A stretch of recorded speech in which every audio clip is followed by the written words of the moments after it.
Ever wondered what goes down when someone decides to wear a fake Hells Angels patch? I mean, we're talking about a name with a reputation that can make your heart skip a beat.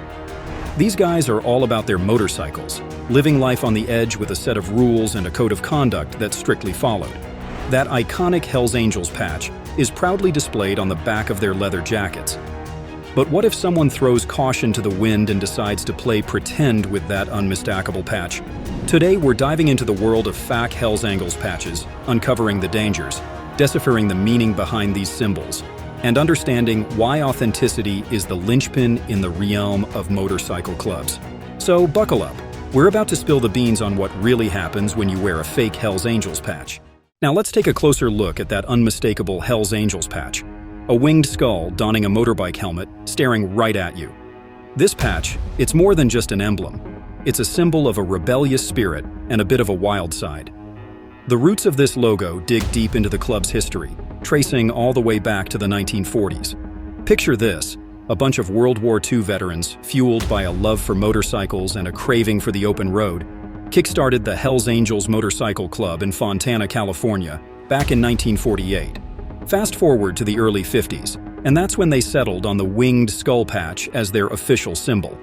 The main patch, often called the Death's Head, features a grinning skull wearing a motorcycle helmet with wings spreading out on both sides.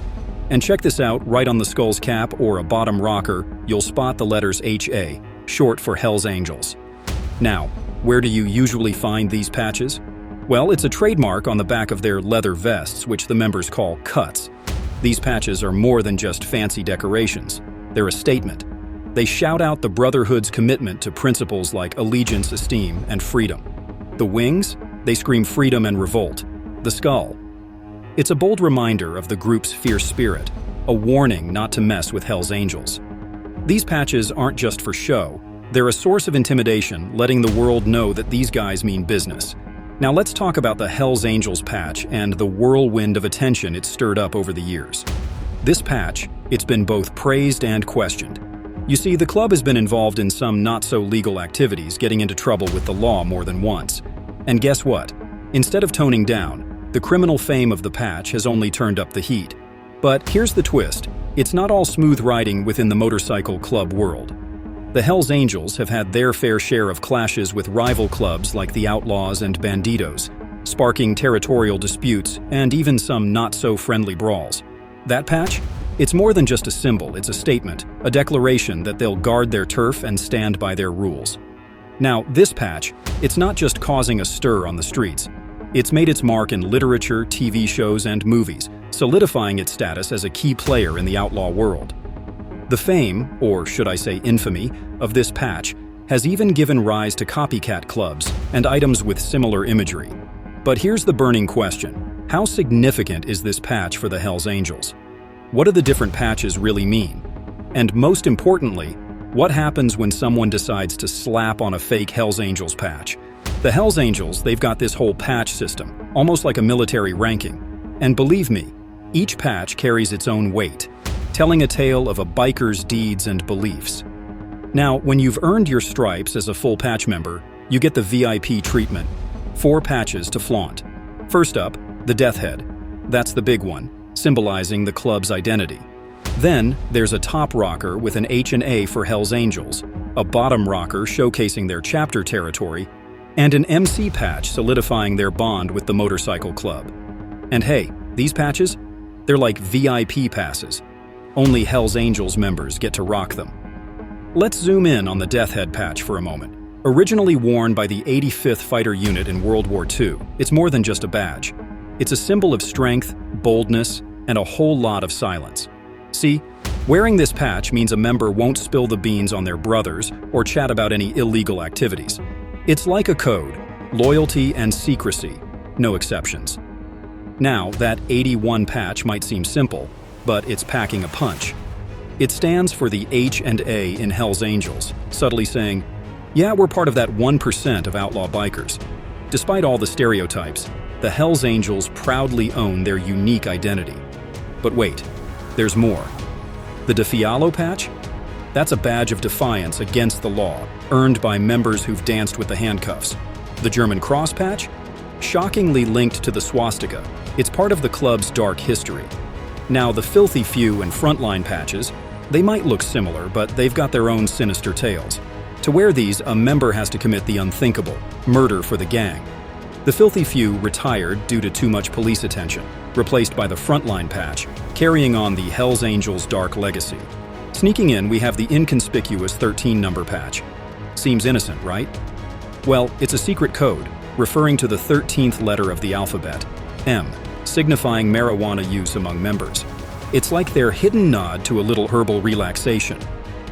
All right, folks, now that we've laid out the lowdown on those patches, let's talk about what could go down if you decide to play pretend in the world of Hells Angels. Trust me, it's no joyride. Beyond those iconic patches, Hells Angels use rectangular patches for charter locations, patches for their names and positions, and rank patches to show who's in charge. These patches are like a tattoo of the Hells Angels' legacy in the outlaw motorcycle club world. But here's the kicker. Trying to fake your way into a club like Hells Angels. It's not just a simple bluff. The consequences can be like a domino effect, reaching far beyond the initial deceit. First off, there's the risk of conflict.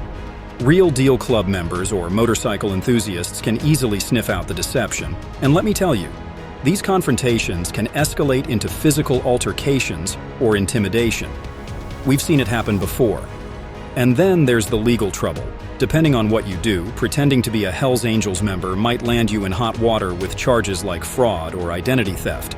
These legal consequences could stick with you, impacting your record and future opportunities. Socially, it's no better. The motorcycle community values authenticity and loyalty. Trying to fake membership can lead to expulsion from this tight-knit community, leaving you out in the cold without support or fellowship. The word spreads fast, and soon you might find yourself with a tarnished reputation. That's tough to shake. And let's not forget the financial toll. Buying counterfeit patches and gear as part of your fake persona can hit your wallet hard. Add legal bills to the mix, and the financial damage can be pretty hefty. Now, personal safety is a big concern. Outlaw motorcycle clubs don't take kindly to infiltrators. Impersonating them might lead to threats, intimidation, and harassment. Not to mention, your friends and family might get caught up in the mess, straining relationships. And here's the kicker, the risk of getting tangled up in criminal activities. Being associated with an outlaw motorcycle club, even if it's just pretending, can attract unwanted attention from law authorities, bringing more chaos into your life. So, when you're dealing with the Hells Angels or any subculture, honesty, respect, and integrity are your best mates. Trying to fake your way in? It's like opening Pandora's box of legal issues, social isolation, financial woes, threats, strained relationships, and potential ties to criminal activities. What do you think about all this? Share your thoughts in the comments below, and if you enjoyed this ride, don't forget to hit that like button and subscribe for more content. Until next time, ride safe and stay true. See you around.